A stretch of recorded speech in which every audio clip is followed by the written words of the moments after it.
19장.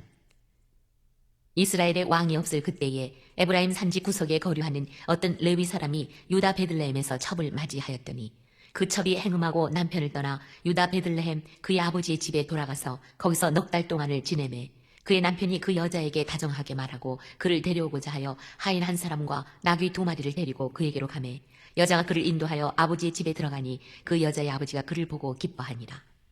그의 장인 곧 그 여자의 아버지가 그를 머물게 하매 그가 3일 동안 그와 함께 머물며 먹고 마시며 거기서 유숙하다가 넷째 날 아침에 일찍이 일어나 떠나고자 하매 그 여자의 아버지가 그의 사위에게 이르되 떡을 조금 먹고 그대의 기력을 돋운 후에 그대의 길을 가라 하니라.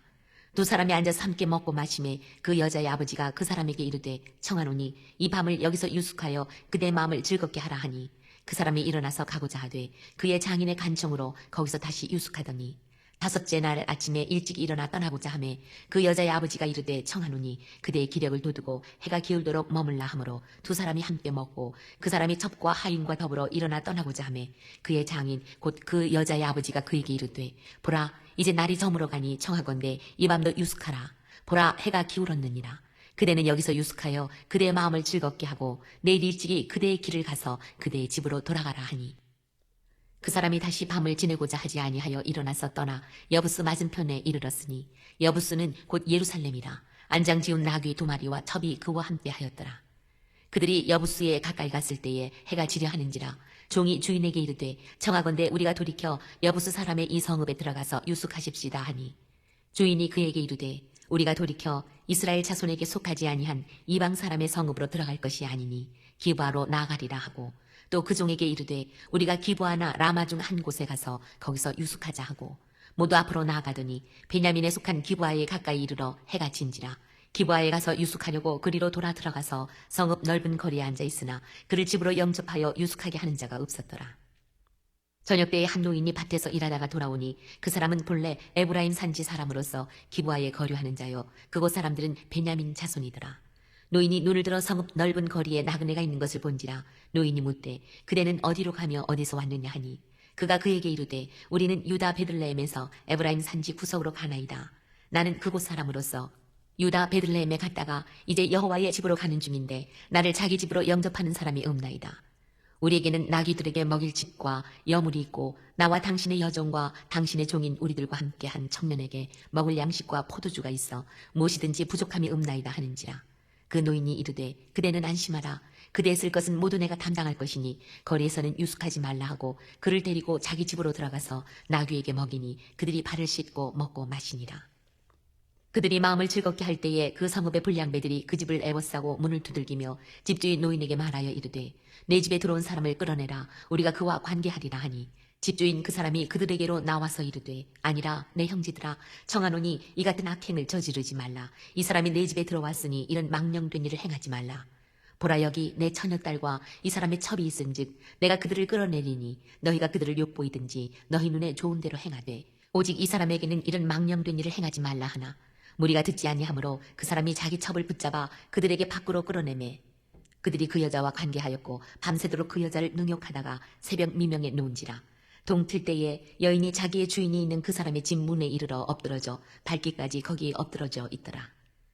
그의 주인이 일찍이 일어나 집 문을 열고 떠나고자 하더니 그 여인이 집 문에 엎드려져 있고 그의 두 손이 문지방에 있는 것을 보고 그에게 이르되 일어나라 우리가 떠나가자 하나 아무 대답이 없는지라. 이에 그의 시체를 나귀에 싣고 행하여 자기 곳에 돌아가서 그 집에 이르러서는 칼을 가지고 자기 첩의 시체를 거두어 그 마디를 찍어 12덩이에 나누고 그것을 이스라엘 사방에 두루 보내매 그것을 보는 자가 다 이르되 이스라엘 자손이 애굽 땅에서 올라온 날부터 오늘까지 이런 일은 일어나지도 아니하였고 보지도 못하였도다.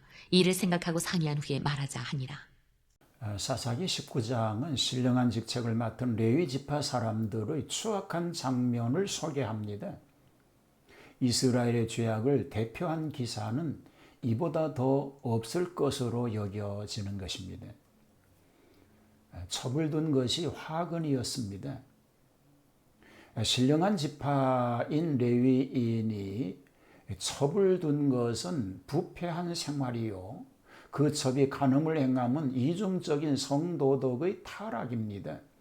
또 남편을 배반하고 친정으로 도망친 사실은 배신 행위니 창피 막심한 추행인 것입니다. 첩을 찾으려고 나선 남편은 그 첩의 친정에 이르니 장인이 친절히 환영하였으며 같이 먹고 마시는데 치중하여 돌아가려는 딸과 사위를 만류하기를 여러 차례 거듭 되풀이합니다. 마지막 번에도 아침 일찍 떠나려는 것을 만류하는 바람에 머물렀다가 늦게 떠난 까닭에 돌아가던 도중 기브아에서 참변을 당하게 된 이야기인 것입니다. 자, 노인의 선대에 대한 얘기입니다. 첩을 데리고 가는 그 레위인은 날이 저물어 유숙할 곳을 찾았습니다. 종이 여부수인의 성읍에 들어가 쉬자는 그 종의 제안에 반대하고 앞으로도 전진하여 기브아라는 곳까지 가게 됐습니다.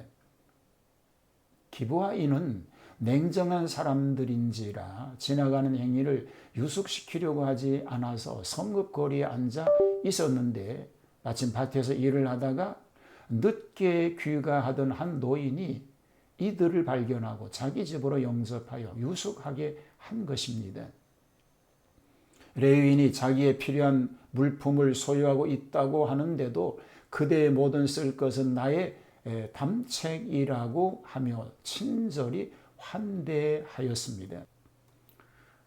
기브아인의 야망적 추행에 대한 얘기입니다. 기브아 성읍의 비류들이 만행을 저지르는데 이들은 악한 배교자입니다. 그들은 폭행자요, 남색자요, 음행자들이었습니다.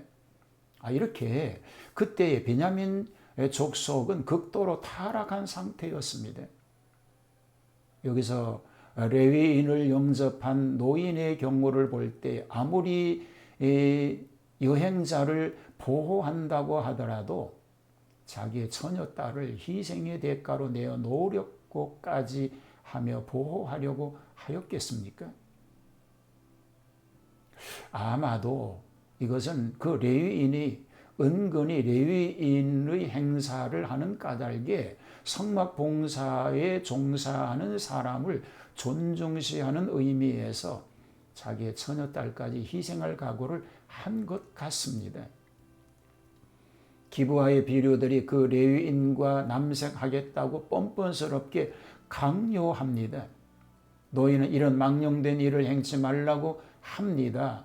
여기에 망령된 일이라고 하는 말은 어리석음을 뜻합니다. 그 사람이 자기 첩을 무리에게로 붙들어내라고 한 것은 그 레위인이 결국 자신의 손으로 첩을 비류들에게 제공한 것입니다. 비류들은 밤새도록 그 첩에게 행음하니 결국은 죽고 말았습니다.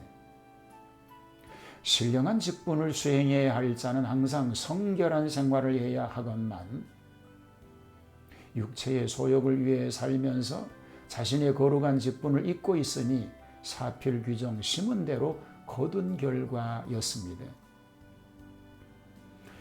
죽은 첩의 시체를 나귀에 싣고 귀가한 그는 잔인무도한 짓을 감행합니다. 그 시체를 12덩이로 찍어서 이스라엘 사방에 보내어 베냐민 지파의 비류인들에게 원수를 갚아줄 것을 호소하기 위함이었습니다. 얼마나 끔찍하고 잔인한 처사인가를 보여주고 있습니다. 특히 레위인이 이런 비인간적 행위를 한 것은 아무리 이스라엘을 위함이라고 하더라도 온당하지 못한 행동이었음을 우리는 기억하여야 할 줄로 믿습니다. 하나님, 바른 생각과 바른 신앙으로 살게 하옵소서. 세상이 다 타락하여도 진리 위에 굳게 서서 바른 길을 걷는 삶 되게 하옵소서. 예수님 이름으로 기도하옵나이다.